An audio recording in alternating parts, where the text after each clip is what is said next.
Salut à tous, aujourd'hui mon deuxième roman L'Homme de la Cave a 1 an tout pile, j'en ai vendu 2500 exemplaires. 2548 exemplaires précisément.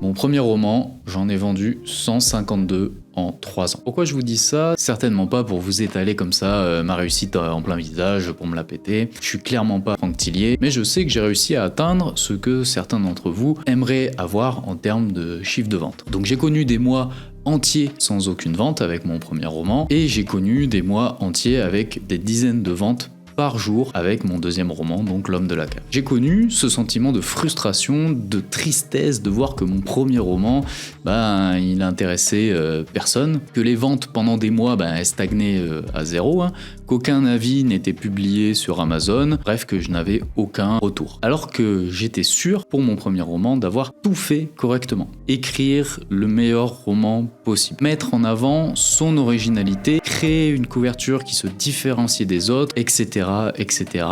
M'était donné à fond et je savais pas encore qu'en fait j'avais tout faux. Puis avec mon deuxième roman, j'ai testé une toute autre stratégie que je vais vous dévoiler dans cette vidéo. Et là, ça a été le jour et la nuit. Des milliers de ventes, donc comme je vous disais, en une année. J'ai dépassé les plus de 1500 avis sur Amazon.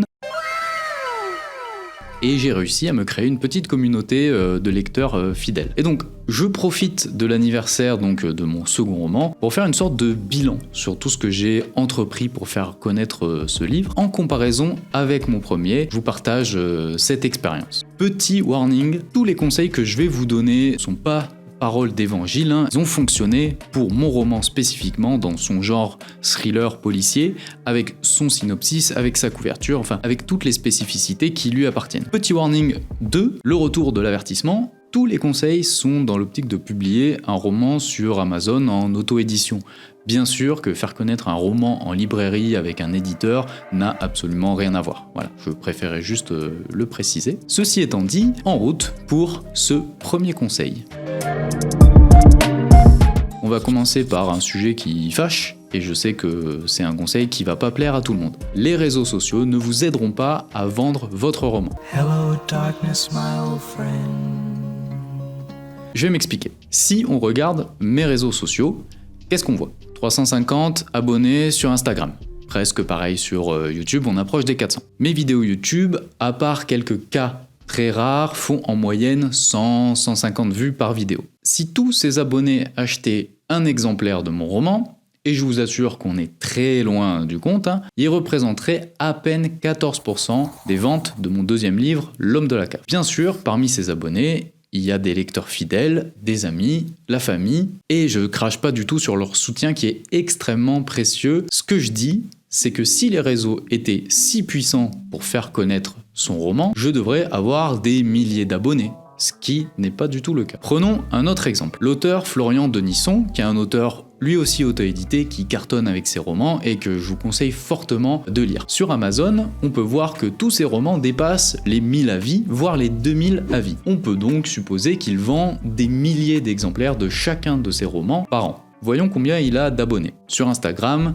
715 abonnés au moment où je tourne cette vidéo. Et je ne vous parle même pas des auteurs qui vendent donc des centaines de milliers d'exemplaires, comme Michel Bussy, comme Bernard Minet, etc. Qui ont des comptes suivis par des dizaines de milliers de gens, mais qui au final représentent qu'une infime partie de leurs lecteurs. Par exemple, Franck Tillier a 22 000 abonnés et quelques sur Instagram, alors qu'il est le troisième auteur qui a le plus vendu en 2021 avec 750 000 exemplaires. Vous voyez le ratio, 22 000 abonnés, 750 000 exemplaires. Donc, maintenant que je suis passé pour le gros boomer qui dit que de toute façon MySpace c'était mieux que TikTok, et on va pas se mentir, c'est vrai, où est-ce que je veux en venir? Oui, c'est important d'avoir de l'activité sur les réseaux, peu importe celui que vous choisissez. Comme je le disais, j'utilise Instagram pour avoir de vrais échanges avec les lecteurs qui me soutiennent, des gens intéressés par le contenu que je propose, par mes conseils, etc. En ce sens, les réseaux sociaux permettent d'avoir de vraies relations avec la minorité la plus active, et c'est totalement indispensable. Mais, je le répète, il s'agit d'une minorité. Oui, c'est bien de se créer une communauté, mais la majorité de vos lecteurs seront des personnes avec lesquelles vous ne parlerez jamais parce que ça ne les intéresse tout simplement pas. Les gens qui lisent du policier et du thriller ne font pas que lire, ils dévorent les bouquins. En particulier le polar, où certains lecteurs peuvent lire plus de 100 livres par an. Vous imaginez bien que mon roman L'homme de la cave, aussi bon soit-il, a très peu de chances de marquer le lecteur au point de devenir un de ses auteurs préférés, un auteur qu'il va suivre. Bien sûr que les réseaux sont une chance incroyable de faire connaître votre roman. Mais s'il fait un jour le buzz, il viendra probablement d'un influenceur / lecteur qui aura par hasard découvert votre livre et qui aura vraiment envie intrinsèquement d'en parler. Donc oui, soyez actifs, montrez votre univers, mais faites toujours en sorte que le ratio temps passé à écrire, temps passé à promouvoir soit équilibré. Parce que c'est pas sur les réseaux que vous allez trouver vos lecteurs, encore une fois. Mais si c'est pas sur les réseaux, c'est où? On y vient. Laissez-moi vous parler de mon premier roman, qui s'appelle Le Dernier Héros, et laissez-moi vous montrer sa couverture juste ici ou juste ici. C'est un livre policier qui suit l'enquête du meurtre du seul super-héros qui existait dans ce monde fictif. Donc on va suivre le policier Ethan Epping dans son enquête pour tenter de retrouver le meurtrier du justicier. Plutôt original, non ? On pense à Watchmen, on pense à un comics, Batman, mais en roman. Je sais pas vous, mais moi je n'ai jamais lu de livre avec un synopsis pareil. Ça se passe dans un univers super-héroïque, mais c'est un vrai roman policier avec des indices, avec des suspects, une vraie enquête. À l'époque, je pensais que cette originalité serait une force pour ce roman, qu'il allait forcément attirer le regard, la curiosité, sa couverture minimaliste qui tranche avec le reste des romans, on va dire classiques policiers. Je pensais aussi qu'il allait interpeller par son synopsis. Je me disais, un roman pareil, personne n'en a jamais lu, donc forcément que ça va être un succès. Eh ben non, pas du tout. Je vous explique. Quand vous allez dans une librairie, que le vendeur voit que vous savez pas trop quoi prendre, quelle est l'une des premières questions qu'il vous pose pour vous aiguiller ? Vous aimez quoi comme roman ? Donc là, en général, vous lui répondez un de vos livres favoris, ou bien une lecture récente qui vous a marqué, ou bien encore vous lui décrivez une ambiance ou un sujet. En lecture, on choisit souvent le roman qu'on va lire par comparaison, avec ce qu'on aime, ce qu'on a aimé, ce qu'on aimerait lire. Avoir un livre si original que personne ne peut le classer, le comparer, l'imaginer, c'est la pire fausse bonne idée du monde, tout simplement. Vouloir se différencier, c'est vouloir s'isoler. Alors oui, je pourrais rentrer dans le débat du gna gna gna en France, on est obsédé par les cases, gna gna gna, on enferme les gens dans des boîtes, gna gna, ça casse la créativité, tout ça. Je suis d'accord, mais c'est comme faire une soirée jeu de société, un ami vous explique les règles, et vous dites non, moi je vais pas faire ces règles, j'ai pas envie. C'est à vous de savoir ce que vous voulez. Soit écrire un roman follement original qui va bouleverser l'ordre établi, marquer la littérature avec un grand L, mais qui va être lu par 10 personnes, ou écrire un roman plus formaté en faisant des compromis mais qui se vendra à des milliers d'exemplaires et qui aura des milliers de lecteurs. Prenons un lecteur amateur de romans policiers et on va l'appeler Gaston. Gaston, il lit pas mal de livres en librairie, donc les plus grands auteurs un peu mainstream on va dire, mais depuis 2 ans, il a découvert sur Amazon des auteurs plus petits qui s'auto-éditent mais qui apportent une fraîcheur à ses lectures. Donc il passe un certain temps sur les pages du site en question pour chercher sa nouvelle lecture polar. Gaston, on lui fait pas. Il sait les couvertures qui l'attirent. Donc c'est toutes les mêmes. Ton jaune ou rouge, silhouette menaçante, tache de sang, titre accrocheur. Le genre est extrêmement codifié et c'est très bien, ça lui permet de trouver ce qu'il aime très vite. Et là, en plein milieu des couvertures, il voit ça. Il voit ce truc tout blanc, alors il reconnaît la silhouette menaçante, mais l'aspect global est trop éloigné de son genre de prédilection. C'est pas rassurant, cette couverture. Je sais pas ce que vous en pensez, c'est pas confortable. Ça sort de ce qu'il connaît. Gaston, il sait déjà que ça ne va pas correspondre à ce qu'il cherche, alors il zappe. Et même si Gaston avait cliqué dessus, il aurait lu le synopsis et il aurait immédiatement fermé la page. C'est quoi cette histoire de Superman mort là ? C'est pas du policier ça. Et il a raison. Mon erreur a été de penser que l'originalité de mon résumé et de ma couverture allait attirer, alors qu'il est le plus puissant des repoussoirs. J'ai fait le combo ultime pour faire fuir 99% des lecteurs de policiers potentiels. Couverture qui sort des codes, plus synopsis totalement original. Bravo. bravo Pierre, champion du monde. Là, donc du coup, 150 exemplaires vendus en 3 ans. C'est normal. D'ailleurs, on a parlé du synopsis, mais voyons un peu le problème lié à la couverture. La couverture, c'est 100% des ventes. Voilà. Alors, d'où je sors cette statistique? De nulle part. Mais sur Amazon, le premier contact est différent de celui chez votre libraire. Parce que le site affiche d'abord la couverture avant le synopsis. L'utilisateur a donc un clic à faire, un effort pour découvrir le résumé. Et ce clic, qui n'a l'air de rien comme ça, en réalité, c'est un pas vers un futur achat. Et ce pas effectué, vous le devez à la couverture et au titre. Viennent ensuite d'autres critères, comme le résumé, le nombre de pages, le prix, etc., etc. Mais le premier contact, le premier élément de persuasion, c'est votre couverture. On pourrait dire qu'elle est même plus importante que tout le reste. Bien sûr, si votre résumé est bourré de fautes d'orthographe et absolument pas attrayant, que votre roman est à 49 € alors qu'il fait 20 pages, on est d'accord que ça va être compliqué de faire de votre livre un best-seller. Mais par pitié, soignez votre couverture et surtout, arrêtez de la faire vous-même, cette couverture. Si c'est pas votre boulot, engagez un professionnel. Parce que ceux qui font leur couverture eux-mêmes alors que c'est pas leur boulot, je sais ce que vous vous dites. Alors voilà, j'ai fait des devis, le graphiste le moins cher il me demande 300 €, moi j'ai vu des tutos sur YouTube, je vais le faire moi-même, ça va m'économiser des sous. Alors sur le moment, oui, ça va vous économiser des sous. Mais quand vous allez publier votre immondice là, parce que vraiment, c'est sans offense, mais chacun son métier, que votre livre, personne va l'acheter parce que la couverture donnera autant envie qu'un steak à un vegan, vous allez perdre 1000 ou 2000, jusqu'à 5000, jusqu'à 10 000 € peut-être, parce que vous n'aurez pas fait les ventes que mérite votre roman. Vous pourrez repenser aux 300 € économisés et vous pourrez vous demander si c'était vraiment une super idée de faire votre couverture vous-même. Donc là, bien sûr, j'exagère un petit peu, mais c'est pour que vous compreniez mon propos. S'il devait y avoir un top des investissements à faire pour votre roman, payer un graphiste pour votre couverture serait largement devant le correcteur, la mise en page, l'impression, les litres de café et la chaise confortable.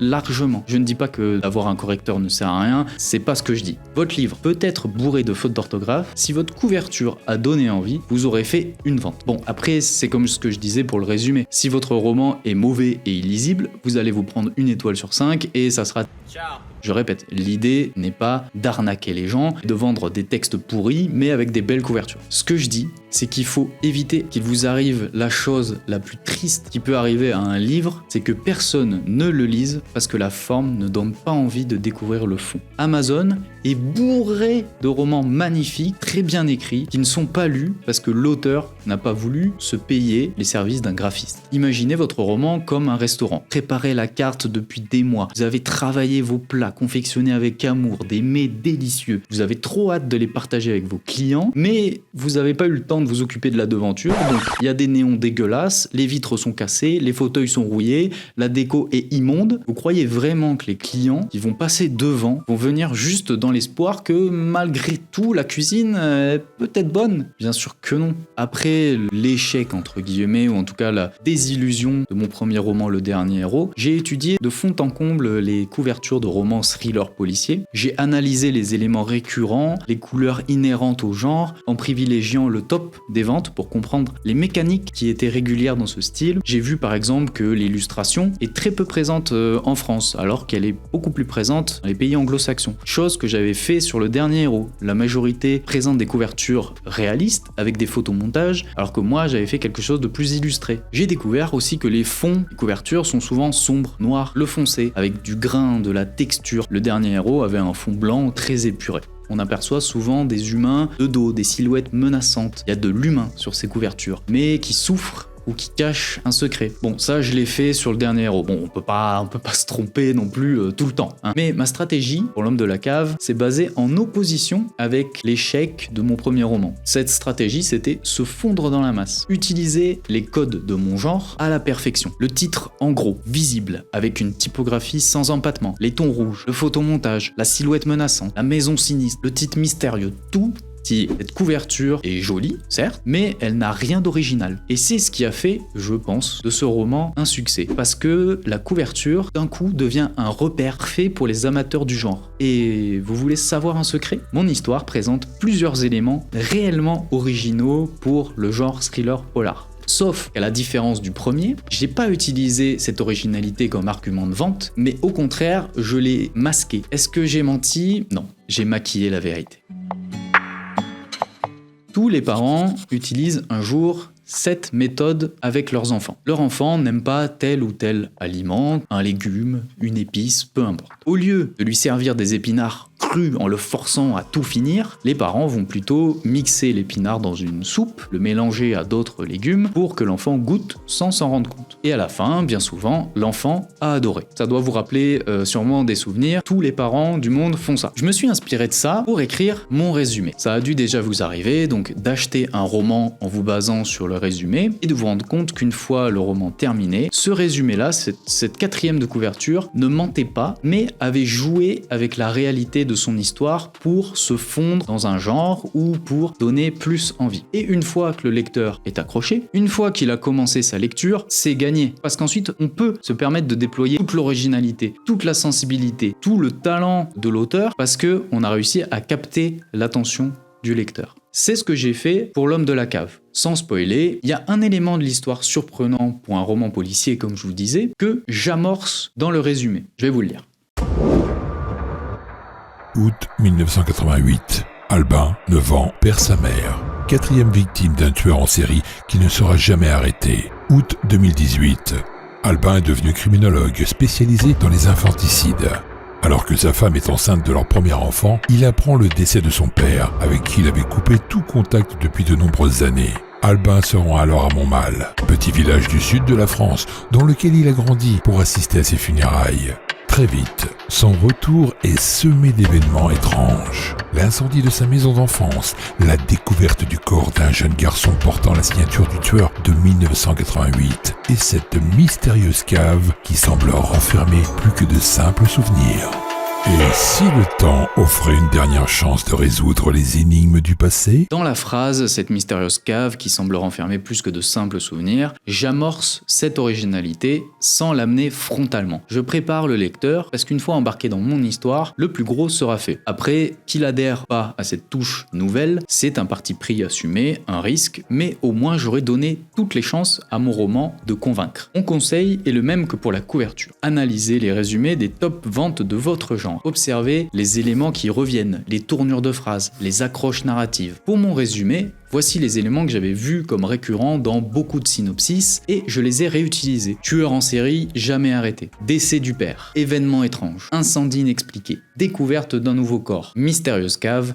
Résoudre des énigmes, en l'occurrence les énigmes du passé. Je ne mens pas au lecteur en listant ces accroches qui sont réellement inhérentes à mon histoire, je tourne mes phrases de façon à susciter l'envie d'en savoir plus. Par exemple, attention, mini spoiler de mon roman, mais l'incendie inexpliqué n'est pas un élément structurant dans l'enquête. Simplement dans mon résumé, il appuie le côté son retour et se met d'événements étranges au pluriel. On a une accumulation d'énigmes qui donne envie au lecteur de les résoudre, ce qui est le cœur même des romans policiers, la promesse de participer à une enquête de police. Donc encore une fois, ne mentez pas à vos futurs lecteurs. Faites en sorte que votre couverture et votre résumé se fondent dans les codes de votre genre pour attirer les lecteurs. Je vous ai dit de pas mentir alors que je l'ai moi-même fait et j'en suis désolé. Quand je vous ai dit que les réseaux sociaux n'allaient pas aider à faire vendre votre livre, c'était en partie faux. Parce qu'il y a un moment crucial où votre communauté va jouer un rôle essentiel. Et quand je parle de communauté, ça peut être vos lecteurs fidèles si vous avez déjà sorti un ou plusieurs romans, mais ça peut aussi être la famille, les amis, les proches si c'est votre première sortie. Les premières semaines qui suivent la publication de votre roman sont décisives. Et c'est là où le soutien de votre entourage va être important. Amazon fonctionne selon un algorithme que je vais simplifier ici très schématiquement. Plus vous vendez, plus la plateforme vous met en avant de différentes façons. La première est la plus basique. Plus vous vendez, plus vous êtes haut dans le top des ventes et plus vous allez vendre. Hormis quelques passionnés, la plupart des gens vont regarder les premières pages de vente pour trouver leur future lecture. Le but est donc de se placer rapidement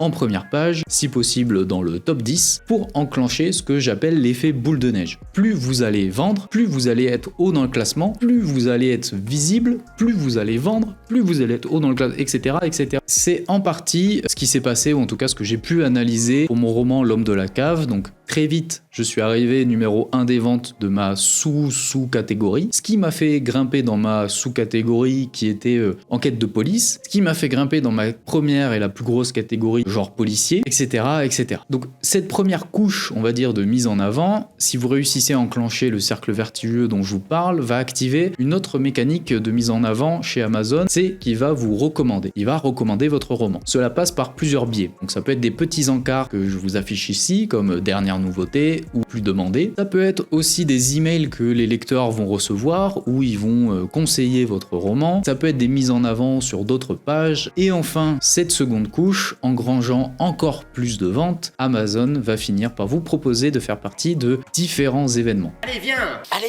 C'est des promotions pour la plupart qui vont vous permettre de toucher encore plus de lecteurs. Je pense par exemple aux Amazon Deals, comme ils appellent, qui en contrepartie d'accepter de faire baisser le prix de votre livre, va être un énorme coup de boost pour votre promotion. L'été dernier, j'ai fait partie de cet événement et je vendais chaque jour des dizaines d'exemplaires. Tous ces différents niveaux ne sont atteignables que si vous avez au départ un soutien, comme je le disais, de vos proches et de votre communauté. J'ai la chance, et je les remercie infiniment, d'avoir des proches qui me soutiennent énormément et sont présents jour J lors de mes sorties. Avec le temps, à ces proches se sont ajoutés des lecteurs fidèles qui eux aussi me soutiennent dès les premiers jours de sortie. Donc merci infiniment, parce que toutes ces belles âmes ont fait que L'homme de la Cams, qu'est-ce que c'est? C'est quoi ce roman, L'homme de la Cams? L'homme de la cave s'est très vite hissé dans le top des ventes et a ainsi pu enclencher ce cercle vertueux, cet effet boule de neige. Donc n'hésitez pas à demander à vos proches du soutien. Expliquez pourquoi les premiers jours sont si importants. Vous serez étonné, je pense, de voir à quel point les gens peuvent être bienveillants et peuvent être généreux. Cette liste de conseils est bien sûr non exhaustive, il y a sûrement d'autres choses à mettre en place pour vendre davantage, mais je voulais me focaliser sur des retours d'expérience que l'on n'a pas forcément l'habitude de lire ou de voir quand on regarde des conseils liés à l'écriture. Je pense par exemple au fait évidemment d'accompagner son roman une fois le roman sorti, en parlant régulièrement, mais ça c'est un conseil plus classique, mais qu'il est toujours bon de rappeler. Une dernière fois, contrebalancer avec tous ces conseils là qu'on dirait un peu sortis tout droit d'un expert en marketing, ce que je suis absolument pas, je reste intimement convaincu que le seul critère qui fasse que votre roman est un succès, c'est sa qualité. Toutes ces petits conseils, toutes ces analyses, toutes ces stratégies ne sont là que pour rendre plus facile l'accès à votre livre au plus grand nombre. Mais si derrière la lecture est pénible et fastidieuse et pas intéressante, les ventes vont très vite s'essouffler. Donc encore une fois, soignez la qualité de votre roman d'abord et après soignez tout autant l'aspect plus formel. D'ailleurs, si vous souhaitez suivre une formation gratuite pour écrire des chapitres captivants, je vous rappelle juste que vous pouvez toujours vous inscrire à ma formation qui se déroule en 5 emails. Voilà, c'est une formation qui vous apprend à écrire des chapitres captivants. Si ça vous intéresse, le lien est dans la description. Merci encore aux milliers de gens qui ont lu L'homme de la cave. Vous m'avez fait vivre une année de folie. J'espère que c'est que le début. J'espère que tous ces petits conseils vous auront apporté, si ce n'est des solutions, au moins des éléments de réflexion. N'hésitez pas à débattre dans les commentaires sur ces conseils-là. Si vous avez d'autres conseils différents de ce qu'on peut lire d'habitude, moi, je vous laisse là. Je vous dis à très bientôt. Et d'ici là, portez-vous bien et écrivez bien. Ciao!